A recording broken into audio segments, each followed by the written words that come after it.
Estamos aqui para sermos continuamente moldados pela verdadeira história do mundo. Organizamos intencionalmente nossas vidas com ritmos que enchem e nutrem nossas experiências com o amor de Deus. Assim, seguimos seu espírito em momentos de aprendizado compartilhado, adoração, oração, lazer e discipulado. Estamos aqui para compartilhar nossas vidas juntos, desfrutando e crescendo por meio de novas e antigas amizades. Estamos nutrindo nosso amor uns pelos outros, compartilhando a vida cotidiana com a intencionalidade do Evangelho. Estamos aqui para amar nossos vizinhos e a nossa cidade. Acreditamos que a família de Deus existe não apenas para a nossa própria transformação, mas para que sejamos uma bênção para os outros.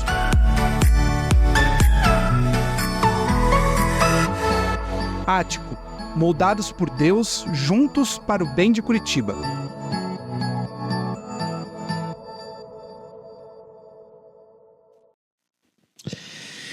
Que igreja queremos ser, irmãos? Que igreja não queremos ser? Temos falado ao longo dessa série sobre temas muito fundamentais para nós. São os pilares sobre a igreja que de fato nós queremos ser. Nós falamos sobre sermos uma igreja moldada por Deus. Nós falamos sobre o fato de querermos viver sob os leves ritmos da graça de Jesus. Nós falamos na semana passada sobre estarmos juntos, não apenas fisicamente, mas espiritualmente como igreja.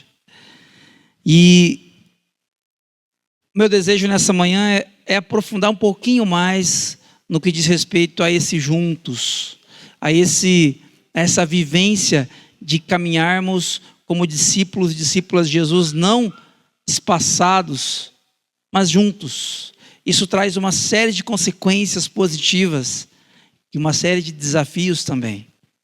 Se você faz parte de uma comunidade cristã há bastante tempo, se você frequentou outras comunidades cristãs, você sabe que um dos maiores desafios dentro deste universo e uma das maiores belezas são os relacionamentos, onde você se encontra, pessoas que encorajam você. É maravilhoso ter comunhão com outras pessoas e ao mesmo tempo é extremamente desafiador, não é verdade? Nesse sentido, eu queria trazer a título de introdução uma fala do escritor irlandês cristão C.S. Lewis, autor do livro Crônicas de Nárnia, entre outros vários livros. C.S. Lewis, falando a respeito da vida utópica nossa com relação a relacionamentos e com relação à realidade. Olha o que ele diz. É mais fácil entusiasmar-se com a humanidade, com H maiúsculo, do que amar homens e mulheres concretos. É mais fácil você dizer que ama pessoas, que você se importa com pessoas, que você pensa no outro, quando esse outro ele é um conceito, quando a humanidade com H maiúsculo. E aí você ama pessoas diferentes de você ama pessoas que são complicadas, que são difíceis de lidar à luz daquilo que você entende ser mais adequado. Você tem muito mais facilidade de se importar com as pessoas quando essas pessoas elas são uma ideia, um conceito distante de você. Agora, amar homens e mulheres de verdade, reais, é um grande desafio. Nós estamos numa comunidade cristã jovem, pequena, e nós já temos inúmeros desafios, porque somos todos diferentes. Um dos maiores exemplos é dentro de uma família. Você, pai, mãe, você que tem seus filhos, se você tiver 2 filhos, você já sabe o que isso significa. Filhos que são criados sob os mesmos valores, mas que são completamente distintos. Um que é extremamente extrovertido, o outro que é introvertido, quietinho. Um que é barulhento, que gosta de aparecer, gosta de falar. Outro que prefere ser mais reflexivo, ficar na dele. A gente percebe isso em casa, quanto mais dentro de uma comunidade cristã. E quando essas diferenças se apresentam, nós estamos diante de um desafio, irmãos e irmãs. A humanidade, ela não nos contradiz. A humanidade com H maiúsculo, ela não nos frustra, não nos confronta. Mas pessoas reais pensam diferente, reagem diferente e às vezes nos ferem e com muita frequência elas nos decepcionam. Sobre isso, presta atenção nisso aqui. A gente vive em uma geração que tem muita facilidade de se conectar, mas muita dificuldade de permanecer. É muito fácil entrar num grupo de WhatsApp, não é verdade? Quantos grupos de WhatsApp você faz parte? Sabe dizer? É um absurdo, né? Do nada você vê lá, nossa, mais um grupo. É muito fácil você se conectar a um novo grupo de WhatsApp. É muito fácil você começar a seguir alguém nas redes sociais. É muito fácil você se conectar a alguém a partir de uma conversa. Mas quando surgem as diferenças, quando surge o desconforto, e é questão de tempo, quando aparecem as frustrações, nós simplesmente nos afastamos. Nós silenciamos o grupo por prazo indeterminado. A maioria dos meus grupos estão silenciados. Nós saímos do grupo. Carlos saiu do grupo. Nós sumimos. E isso acontece nos grupos de WhatsApp, mas isso também, irmãos e irmãs, acontece nas nossas vidas, especialmente no nosso convívio comunitário. Quantas igrejas evangélicas existem hoje no Brasil? São infinitas denominações.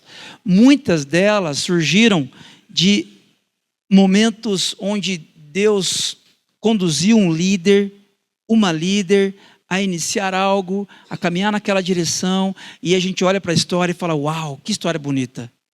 Mas, infelizmente, a maioria das denominações surgem porque as pessoas se conectaram e elas optaram por não permanecer. Elas optaram por, quer saber? Eu vou fazer do meu jeito. Quer saber? Eu vou sair desse grupo. Quer saber? Eu vou fazer as coisas à minha maneira.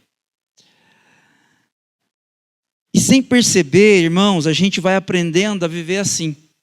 A gente começa e se conecta com muita facilidade, mas com a mesma facilidade ou até mais a gente se desconecta.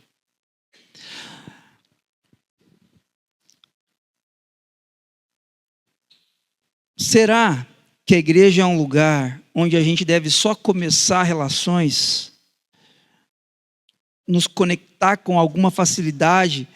Ou será que esse ambiente deve ser um lugar onde nós temos que aprender a permanecer? E essa conversa, irmãos e irmãs, sobre permanecer, demanda de mim e de você muita maturidade. Muita maturidade. É muito mais fácil você caminhar nessa igreja aqui 1, 2, 3 anos, aí de repente você fala assim, não gostei disso aqui. Não gostei disso que o pastor falou, não gostei disso que o pessoal da música cantou, não estou gostando de como as coisas estão acontecendo, quer saber? Eu preciso encontrar um outro lugar. E aí você vai para um outro lugar e no começo é maravilhoso. Está tudo bem, a conexão acontece muito depressa. Depois de 1, 2, 3 anos, algumas coisas a respeito das quais você não concorda, e o padrão se repete, e o padrão se repete, e o padrão se repete, e o padrão se repete. Por quê, irmãos? Porque nós temos dificuldade de permanecer juntos. Nós temos dificuldade de permanecer juntos quando nossas vontades, quando nossos desejos, quando nossas preferências não são necessariamente as preferências dos outros. Mas a igreja que nós queremos ser é uma igreja de um povo que permanece juntos. Que permanece juntos. É claro, irmãos e irmãs, que existem momentos que nós precisamos romper mesmo. Se eu começar aqui a falar coisas que não tem a ver com a mensagem do Evangelho, você confere aí na sua Bíblia e você percebe que não tem nada a ver, que eu estou falando uma coisa, a Bíblia está falando outra, faça um favor para você mesmo, levanta e vai embora. E leva quem você puder, porque a liderança da igreja possivelmente se perdeu. Mas, se a mensagem que for compartilhada aqui domingo após domingo, sim, tiver coerência com a palavra de Deus, se sim for a mensagem do Evangelho, e ainda assim você queira se levantar e sair, cuidado. Cuidado. Jesus nos chama a construirmos uma comunidade que permanece junto. E a Bíblia, irmãos, é um livro extremamente honesto. Extremamente honesto. A Bíblia não se propõe a camuflar ou mascarar a vida como realmente é. A Bíblia não traz para a gente histórias sobre relacionamentos assim, meio enfeitadas, histórias fofinhas, que você fala, meu Deus do céu, isso aqui não é possível acontecer. Não, ela traz histórias verdadeiras, histórias difíceis como as nossas histórias. Ela não esconde os conflitos, ela nos ensina a atravessá-los, a permanecermos juntos. Se viver juntos fosse simples, se permanecer juntos fosse algo trivial, várias histórias da Bíblia não existiriam, especialmente Atos 15.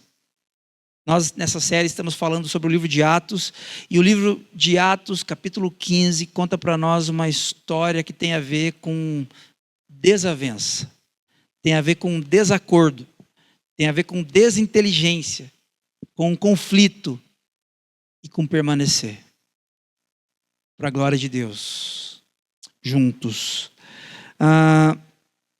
Conflitos, irmãos, não são sinal de fracasso espiritual, mas oportunidade de maturidade. Antes da gente ler o texto, preste atenção nisso.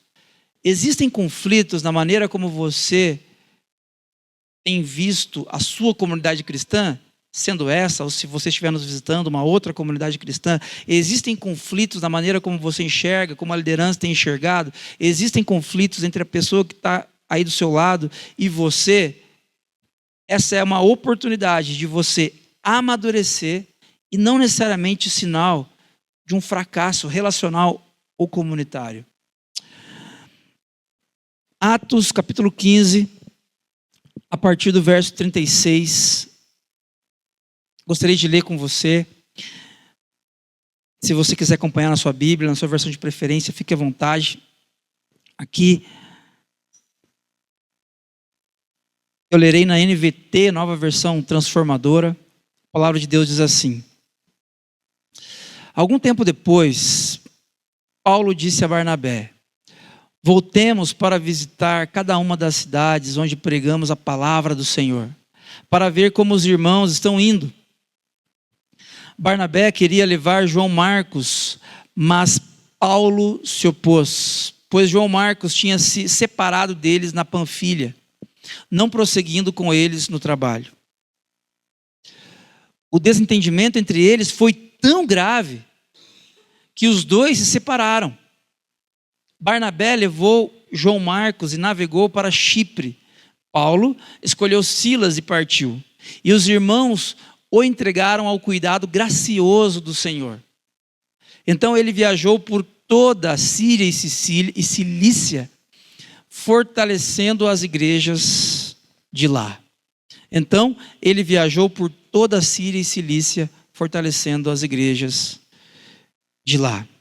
Irmãos, na semana passada nós conversamos sobre Atos 13 e como o Espírito Santo pediu para a igreja separar Barnabé e Saulo para uma missão que o Espírito tinha específica para eles. A igreja de Antioquia se reúne, o Espírito Santo manda separar Barnabé e Saulo, os irmãos oram, eles jejuam a respeito, eles impõem as mãos e esses dois são enviados em missão.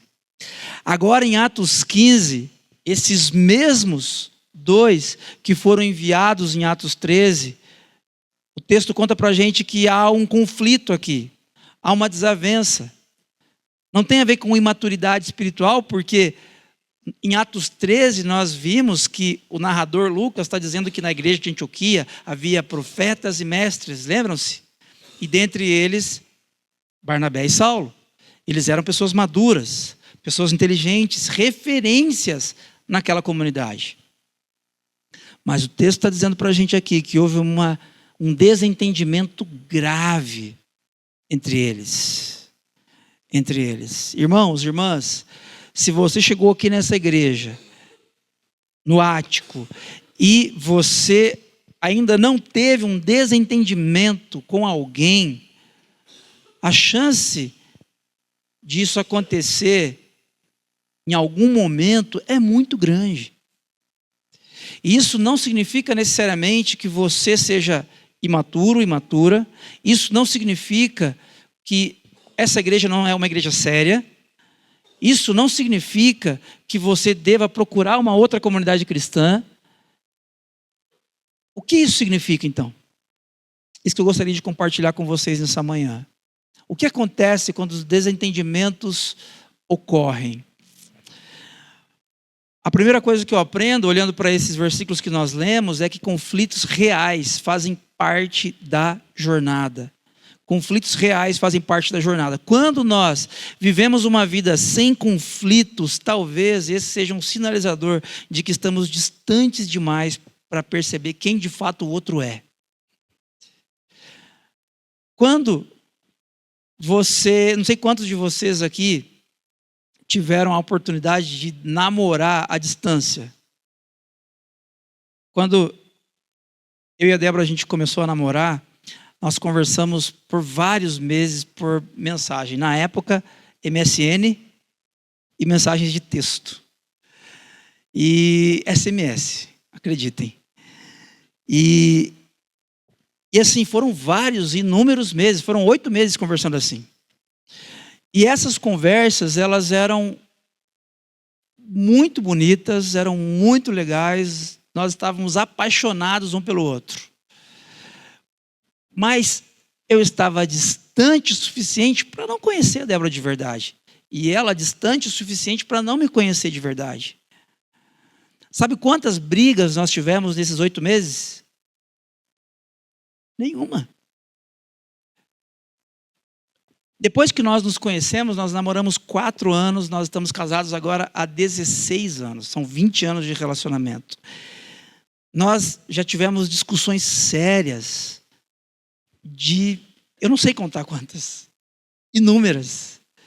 Porque a gente não se gosta? Não, a gente se ama profundamente.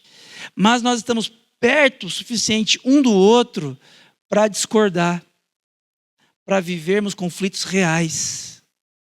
A vida não acontece sem conflitos, a não ser que você esteja distante o suficiente para não enxergar quem o outro é. Olha só. O texto diz para a gente, no capítulo 15, verso 36, algum tempo depois, Paulo, aqui já estamos chamando Paulo de Paulo, não de Saulo. Deus tem algo muito especial que está sendo feito na vida deste homem. Paulo disse a Barnabé: voltemos para visitar cada uma das cidades onde pregamos a palavra do Senhor para ver como os irmãos estão indo. Olha que motivação bonita de Paulo. Paulo, ele tem um perfil extremamente forte de um gestor, uma pessoa com um temperamento fortíssimo, uma pessoa voltada a tarefas. A palavra Barnabé significa consolador. Barnabé é a pessoa que é voltada a relacionamentos, não a tarefas. Mas Paulo aqui está fazendo um movimento interessante. Voltemos para visitar cada uma das cidades onde pregamos a palavra do Senhor. A missão, irmãos e irmãs, não é sobre fazer algo pontualmente. A missão de Deus é sobre nós participarmos do que Ele está fazendo, mas é sobre continuar. É sobre algo que se prolonga no tempo, no espaço. Por isso, Paulo diz, voltemos para visitar cada uma das igrejas. Paulo quer visitar, Paulo quer ver as pessoas de perto, quer pastorear as pessoas nos lugares onde a palavra de Jesus já foi compartilhada. Paulo quer saber como as pessoas estão indo. Paulo quer cuidar. chorar e rir junto. Voltemos para ver como essas pessoas estão. Porém, Barnabé queria levar João Marcos. E Paulo se opôs. Por quê? Lucas conta que João Marcos tinha se separado deles na Panfilha, não prosseguindo com eles no trabalho. Espera um pouco. Aqui temos uma informação que nos escapa um pouquinho a partir do texto. Por que Paulo está se opondo à ideia de Barnabé de levar João Marcos com eles? Que história é essa? Eu quero verificar isso com você, voltando para Atos 13, verso 13. Paulo e seus companheiros saíram de Pafos num navio e foram a Panfilha, onde aportaram em Perge. Ali, João Marcos os deixou e voltou para Jerusalém.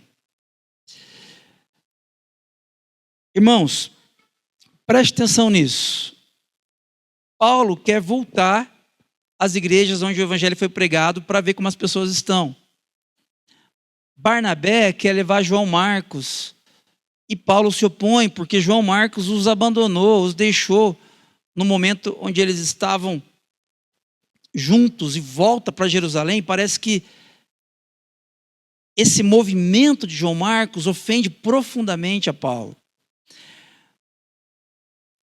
João Marcos tem os motivos para fazer esse movimento e nós não conhecemos. A Bíblia não fala por que João Marcos abandonou os outros discípulos e voltou para Jerusalém.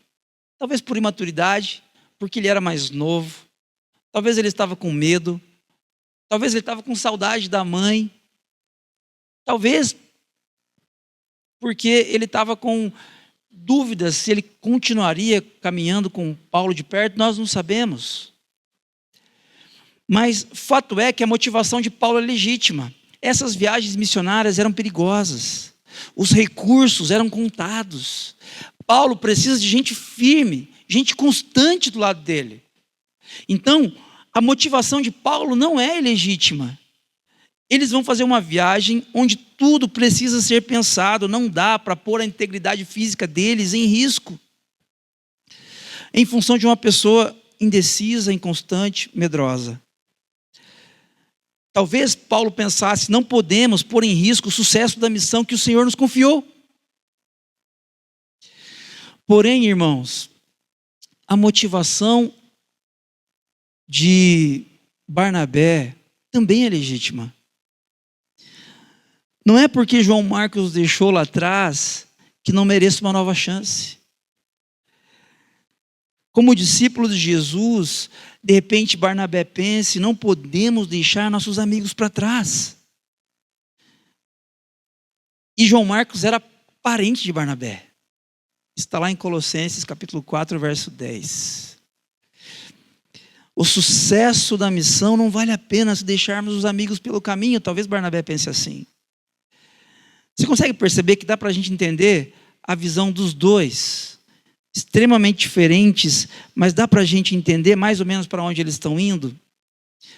Mas eu não quero que você romantize isso, porque o texto diz para a gente, no versículo 39, parte A, que o desentendimento deles foi grave.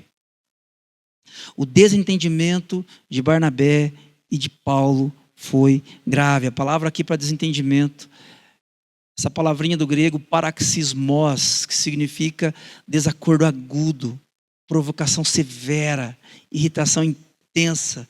Imagina um bate-boca, daqueles que não dá para pagar mais, daqueles que você pede desculpa, mas já foi, não tem volta mais. Eu imagino que tenha sido uma situação muito constrangedora entre Paulo e Barnabé. O desentendimento deles foi grave. Para Lucas colocar dessa forma aqui, você pode imaginar um forfé, uma gritaria de um almoço de família, de um domingo, Dia das Mães. Um desentendimento homérico, é isso que eu imagino. Eu gostaria que você olhasse para esse desentendimento. Quero lembrar você de que não são duas pessoas imaturas, são líderes daquela igreja. Sobre esse texto, sobre esse versículo, o reformador João Calvino, no século XVI, ele diz isso aqui, ó. Mesmo os santos mais excelentes não estão livres de falhas. Comentando este versículo, João Calvino fala algo que eu acho interessante. Ele os chama de santos. Mesmo os santos mais excelentes, a palavra santo significa separado. Não deixa de ser um elogio que João Calvino faz para os dois. Só que eu acho bonito que o reformador João Calvino chama o que eles fizeram daquilo que de fato é falha. Falha. É normal existirem conflitos entre nós. É normal você pensar diferente da pessoa que está do seu lado. É normal que essas desavenças aconteçam, mas isso não deixa de ser falha, imaturidade, erro da minha parte, da sua parte. Os conflitos reais fazem parte da jornada porque nós somos pecadores. Os conflitos reais fazem parte dos meus relacionamentos porque eu, Carlos, sou orgulhoso, porque eu sou teimoso, porque eu sou limitado em querer enxergar o lugar de fala do outro. Por isso, os conflitos fazem parte da jornada, porque eu, Carlos, sou falho. Nós precisamos chamar de pecado aquilo que a Bíblia chama de pecado. Por isso, eu quero convidar você a algumas aplicações práticas à luz desses conflitos que fazem parte da nossa jornada. Primeiro, não idealize relacionamentos na igreja.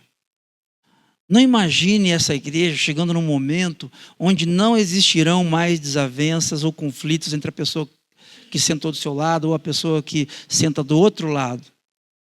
Esse momento não vai chegar se isso aqui continuar sendo uma igreja. Não idealize relacionamentos dentro de uma comunidade cristã. Paulo e Barnabé, dois homens íntegros, maduros, entram em conflito, um conflito sério. Reconheça que pessoas maduras podem discordar. A discordância tem a ver com imaturidade, tem a ver com falha e tem a ver com maturidade também. Tem a ver com você reconhecer que o outro pode ter uma opinião diferente da sua e está tudo bem. E está tudo bem. Que chato seria se todos nós tivéssemos o mesmo gosto musical. Se todos nós tivéssemos o mesmo gosto a respeito de como uma igreja deve ser. Se todos nós tivéssemos o mesmo gosto a respeito de como a recepção ali fora tem que ser, que chato seria. E isso não seria a igreja de Cristo, porque a igreja de Cristo é diversa. Cresça na capacidade de ouvir pessoas diferentes.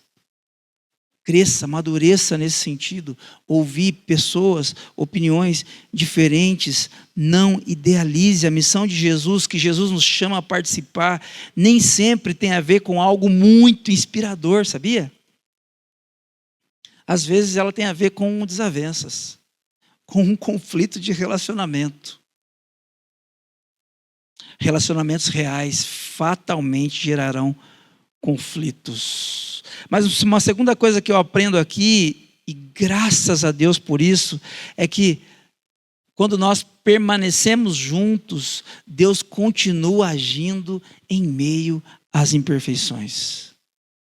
Deus continua agindo apesar das nossas falhas, a despeito de quem nós somos. Nesses momentos, nós faremos bem em lembrar como o Espírito guiou Paulo e Barnabé. Olha só, o desentendimento entre eles foi tão grave que os dois se separaram. Num contexto ali do que eles iriam fazer.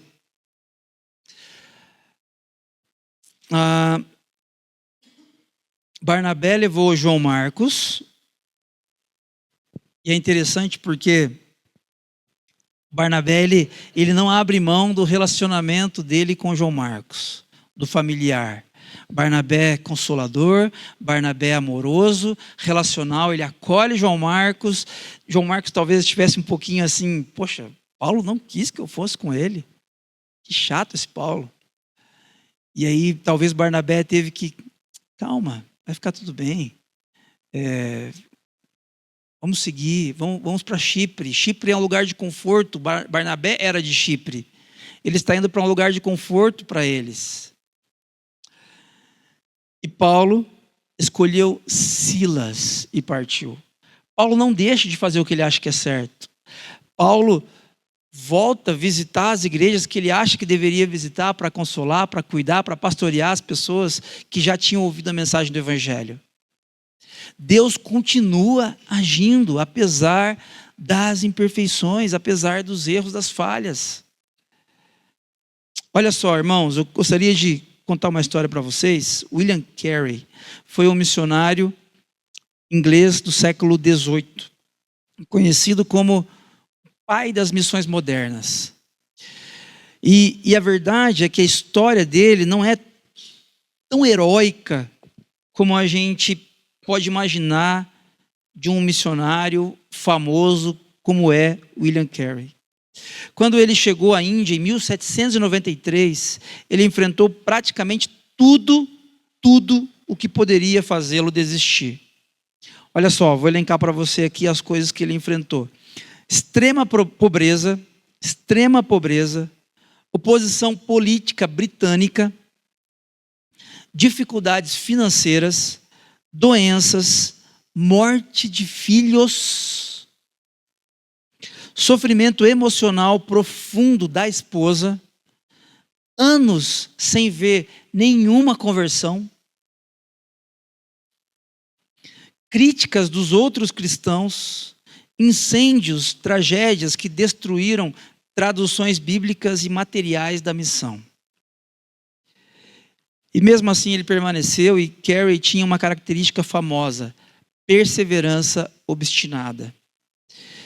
E a frase que tornou William Carey conhecido dentro desse contexto: agora minha posição está insustentável. Há dificuldades em todos os lugares e até mais à frente. Portanto, não temos alternativa a não ser continuar. Dá a impressão que ele vai... Não temos alternativa, vamos voltar para o nosso país, vamos viver a nossa vida com nossas famílias, não tem o que fazer, as dificuldades são demais, são grandes. Não, nós não temos outra alternativa a não ser continuar.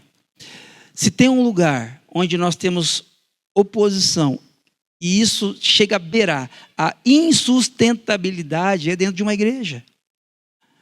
Porque nós estamos sendo desafiados a viver nos ritmos da graça, em amor e perdão e misericórdia para com o próximo, porém nós estamos perto o suficiente para termos inúmeros conflitos, e aí nesses momentos nós temos uma bifurcação em nossa frente. O que fazer? Vamos desistir? Eu convido vocês a pensarmos como William Carey. Quando as oposições aparecerem, quando os conflitos forem uma realidade dentro dos seus relacionamentos, dentro dessa ou de outra comunidade cristã, que você diga: não tenho outra alternativa a não ser continuar. Continuar. E o texto continua no livro de Atos, capítulo 15, verso 40, parte B. Depois que Barnabé e João Marcos vão para o Chipre, depois que Paulo e Silas seguem, os irmãos o entregaram ao cuidado gracioso do Senhor. E aí acontece algo, acontece uma consequência desse movimento dos irmãos entregarem Paulo, Silas ao cuidado gracioso do Senhor.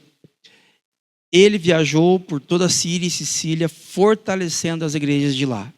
Então o resultado, desde lá do começo, Atos 15, 36, quando há desavença, quando eles discutem, quando Barnabé e João Marcos vão para um lado, quando Paulo e Silas vão para o outro, o resultado é que Deus continua agindo em meio às nossas imperfeições e as igrejas são fortalecidas. Mas as igrejas não são fortalecidas porque Paulo e Silas fortalecem.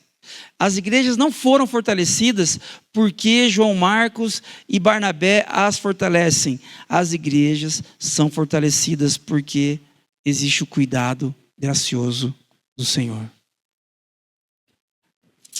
O fortalecimento da igreja nasce da graça do Senhor e não do heroísmo de homens ou mulheres.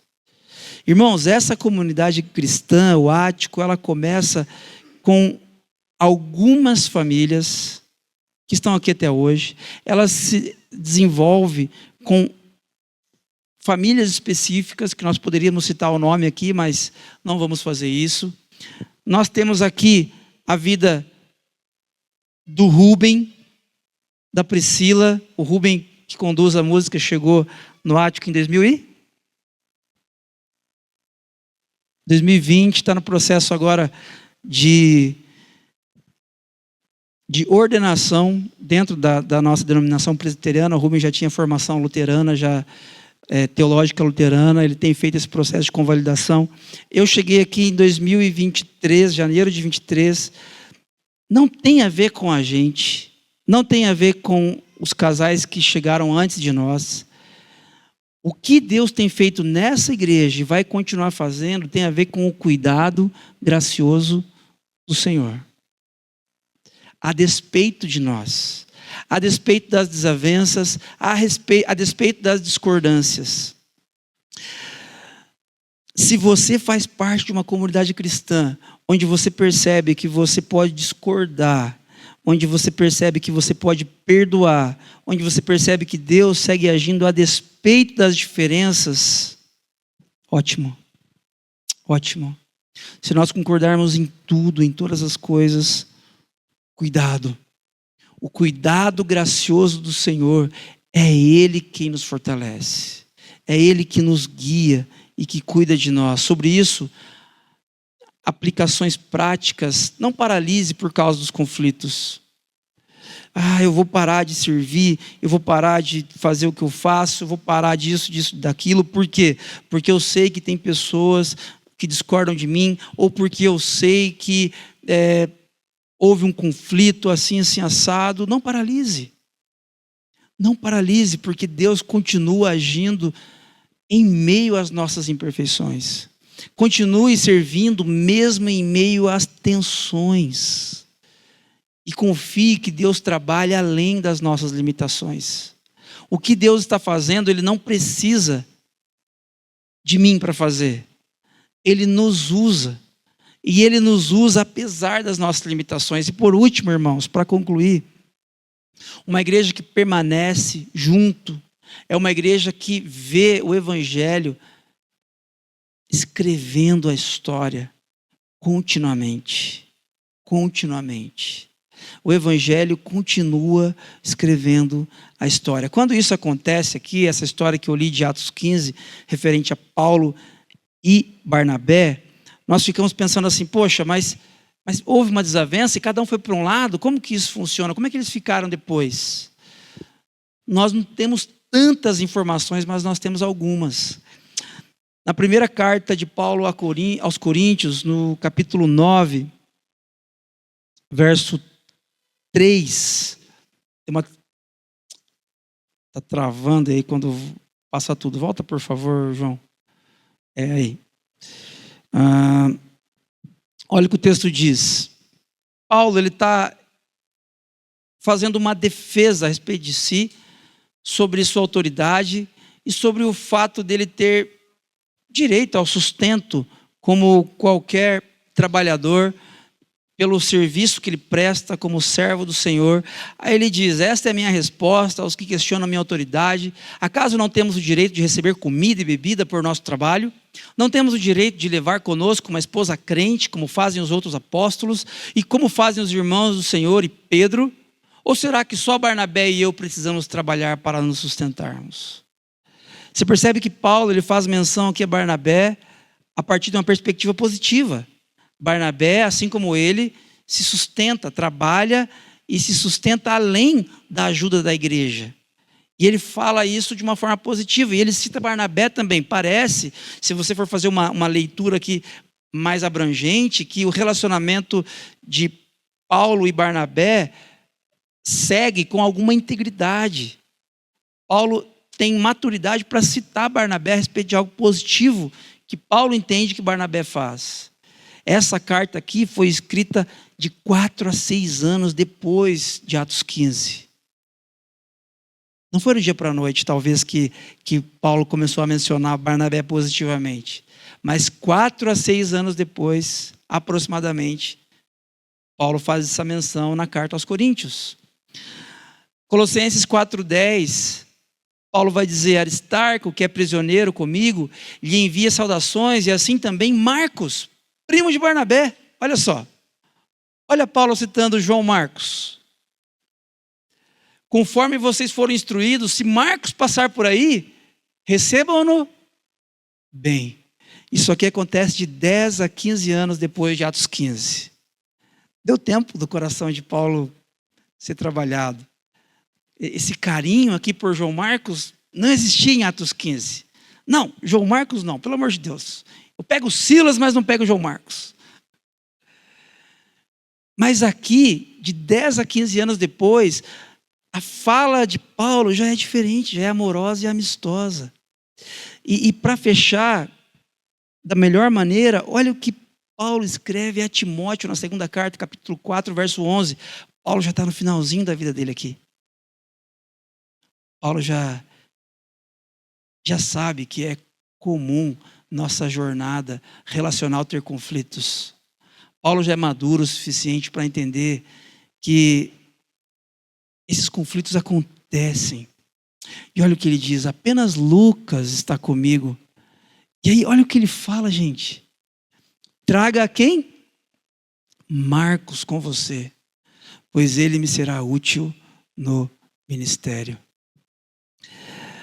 Quase 20 anos depois de Atos 15, Paulo escreve esse texto. Paulo escreve da prisão. O que era tensão, agora é reconciliação. Porque o evangelho continua trabalhando ao longo do tempo. Sabe, irmãos, quando nós nos apressamos para julgar alguém que discorda de nós, quando você vira para a pessoa e fala assim: você pensa diferente de mim, eu penso de um jeito, eu não quero caminhar com você, e a gente já julga, e a gente já mata, já condena essa pessoa no nosso coração. Olhando para essa história aqui, nós temos o privilégio de olhá-la por cima, conhecendo o final, nós percebemos que nós podemos não ser imaturos, apressados em julgar quem pensa diferente de nós. E eu quero trazer de novo essa frase que eu usei na semana passada: a comunhão cristã nunca é uniformidade. A comunhão cristã é diversidade reconciliada em missão. Paulo e Barnabé, quando nós olhamos para o que Paulo escreve aos Coríntios, nós percebemos que houve diversidade reconciliada em missão. Quando nós percebemos Paulo escrevendo a Timóteo, dizendo: manda João Marcos vir para cá, porque ele vai ser útil para mim. Aquele que era inútil antes, que nos abandonava quando a gente mais precisava, agora ele é útil. Por que isso acontece, irmãos e irmãs? Não é porque Paulo é maduro, não. Não é porque Paulo é melhor do que eu ou que você. É porque a comunhão cristã é diversidade reconciliada em missão. O desejo, irmãos, do meu coração é que nós discordemos em muitas coisas. Eu não quero que nós concordemos em tudo, não. Se nós concordarmos na maioria das coisas, vai ser um pouquinho mais fácil. Porque para gerir isso vai ser um pouquinho mais fácil. Mas concordar em tudo, irmãos, é opressor. É um perigo. Não tem a ver com o evangelho. Tem a ver com uniformidade. Tem a ver com vocês acatarem coisas goela abaixo. Isso não tem nada a ver com a vida de Jesus, com o reino de Deus. O reino de Deus é feito de discordâncias também. De dias onde vocês vão pensar diametralmente em oposição ao que eu penso.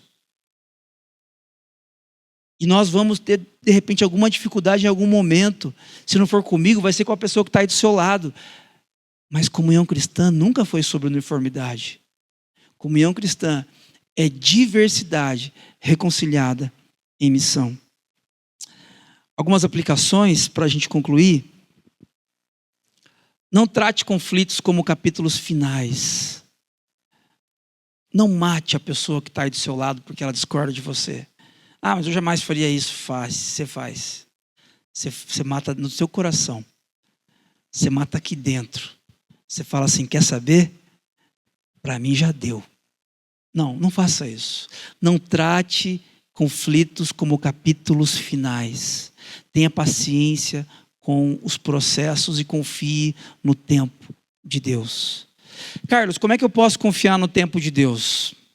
Irmãos, não é fácil. Nós temos pressa, nós somos ansiosos, nós não sabemos esperar. E de verdade não é fácil esperar. Quando temos alguma desavença com alguém, especialmente com alguém da família da fé, a nossa vontade de resolver logo, brigando de uma vez, vamos sair na mão logo que assim a gente se resolve. 5 minutos sem perder a amizade. Ou rompendo, o que geralmente nós fazemos e a nossa cultura nos convida a fazer. Se não está bem, segue o seu caminho. Segue o seu caminho.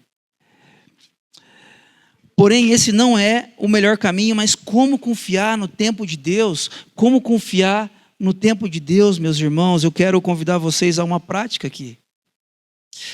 No relato da criação, a Bíblia fala que Deus... Tem 3 coisas que Deus criou e que Ele abençoou. Ele abençoou os animais, Ele disse, sejam férteis, multipliquem-se, e os abençoou. Ele abençoou os seres humanos, sejam férteis, multipliquem-se, e os abençoou. E Ele abençoou um dia da semana, onde Ele inseriu neste dia, no fato de você parar um dia da semana e descansar, a realidade da eternidade e o tempo de Deus e não o nosso tempo. Você consegue, um dia da semana, você literalmente parar? Você fala assim, olha, hoje eu vou parar para eu não viver no meu tempo, para eu viver no ritmo da eternidade. Isso, irmãos, é um caminho para que você aprenda a confiar em Deus. É impossível que nós confiemos em Deus se nós vivemos sempre no nosso tempo de segunda a segunda, de segunda a segunda, de segunda a segunda. Escolhe um dia da sua semana onde você consegue parar, talvez no domingo, talvez no meio da semana, se for o dia da sua folga, e desenvolva confiança no tempo de Deus. E como é que eu faço isso? Parando, não fazendo nada, simplesmente amando seus familiares, comendo com eles, preparando as refeições juntos, lavando a louça juntos, descansando juntos e deixando Deus recalibrar a sua alma para que nós tenhamos saúde espiritual para permanecer juntos. Permanecer juntos. Nesse sentido, irmãos, para a gente pensar, levar para casa, neste dia, refletirmos, eu quero convidar vocês a 3 conclusões. Primeiro, evite decisões rápidas em momentos de tensão. Eu tenho aprendido que em momentos de tensão, de fragilidade emocional, eu não posso tomar decisões que vão impactar a minha vida a médio e longo prazo. Evite decisões rápidas em momentos de tensão. Se Lucas conta para a gente que eles tiveram um desentendimento grave, Lucas também achou que era interessante não contar o que foi dito um para o outro. Porque às vezes não importa. É bom que o outro não saiba o que eu penso. Existe um momento que a gente precisa se afastar e saber que Deus continua agindo apesar das nossas imperfeições. Permanecer junto, entendendo que algumas coisas só o tempo e a graça vão ajustar. A carta que Paulo escreve a Timóteo é quase 20 anos depois de Atos 15. Paulo não tinha saúde emocional para dizer aquilo para dizer, traga João Marcos para ficar comigo 6 meses depois de Atos 15, 1 ano depois. Algumas coisas só o tempo e a graça vão ajustar. Quando as situações não parecerem resolvidas, continue caminhando. Geralmente nós fazemos o oposto. A situação não está resolvida, o que eu faço? Eu deixo de ir na igreja, ou eu deixo de fazer parte de algo, eu me afasto até que ela se resolva. Não é assim? Eu vou esperar isso aqui se resolver. Quando se resolver, pastor, aí eu volto para a igreja. Não, quando isso aqui se resolver, aí eu volto a servir. Quando isso aqui se resolver, não. Enquanto as coisas, as situações difíceis não forem resolvidas, continue caminhando. Continue caminhando, porque Deus segue trabalhando. Deus segue, o cuidado gracioso do Senhor continua fortalecendo a igreja, a despeito de nós. E por último, lembre-se, Jesus permaneceu com você. Nós demos e damos trabalho para Jesus. Nós somos falhos, somos pecadores. Nós duvidamos de Jesus. Nós ridicularizamos Jesus com nossa desobediência. E Jesus, em meio a desavenças da nossa parte para com Ele, o que Ele faz? Permanece. A palavra que mais se repete no Evangelho de João é permanecer. Jesus permanece. Jesus permanece com você. E é essa graça que nos ensina a permanecer com os outros. Nós não somos aprendizes de Jesus? Nós não somos discípulos, que significa nada mais, nada menos do que imitadores? Somos, certo? Então, uma das áreas que nós precisamos imitar Jesus é no permanecer. Permanecer. Quando alguém, me beliscar, pisar aqui no meu pé, exatamente no meu calo, e a minha vontade, além de brigar, é de sumir. Eu olho para Jesus e eu lembro que quando nós, a humanidade, pisamos em Jesus, quando nós o chicoteamos, quando nós o crucificamos, Ele optou permanecer. Ele não fugiu. Ele não mudou de religião. Ele permaneceu. Por quê, irmãos? Porque o amor permanece. O amor permanece. Que igreja nós queremos ser? Uma igreja que topa falar de assuntos difíceis como este. Nós queremos ser uma igreja de gente diferente e que permanece junto. Porque os conflitos fazem parte da jornada. Porque Deus continua agindo apesar das nossas imperfeições, guiando a história. Vamos orar? Deus de graça, obrigado por essa manhã. Obrigado, Senhor, por sua palavra, por essa história de Barnabé, de Paulo. Obrigado, Senhor, porque a sua palavra não fala de homens perfeitos. As histórias relatadas nas Escrituras não falam sobre gente que só acerta. Obrigado, Deus, porque nós nos identificamos com Paulo e Barnabé, porque nós somos assim também. Nós discordamos, nós temos desentendimentos graves. Por favor, Deus, ajuda-nos a prosseguir, entendendo que a sua obra, a sua missão é muito mais importante do que as nossas opiniões. Fortalece a sua igreja a partir do seu cuidado gracioso, Senhor. A despeito de nós, fortalece a sua igreja. Alinha as nossas vidas à boa notícia de que o reino do Senhor chegou a despeito de nós. Faz isso, Pai. Faz isso. Meus irmãos e irmãs que chegaram aqui nessa manhã, Deus, desacreditados, Senhor, com a igreja, cansados da religião, Deus, lembra-lhes nesta manhã de que sim, a igreja é um lugar de gente falha e de gente pecadora. Não permita, Deus, que nós idealizemos a igreja na direção de algo que ela não é. Mas também lembra-nos de que a igreja é o maior espetáculo da terra, o lugar onde o Senhor, Deus perfeito, encontra pessoas pecadoras e falhas e transforma suas histórias. Obrigado, porque o final é muito mais bonito do que o começo. Embeleza, traz vida às nossas histórias, mesmo diante das nossas diferenças. Faz isso, Pai, em nome e por amor de Jesus. Amém.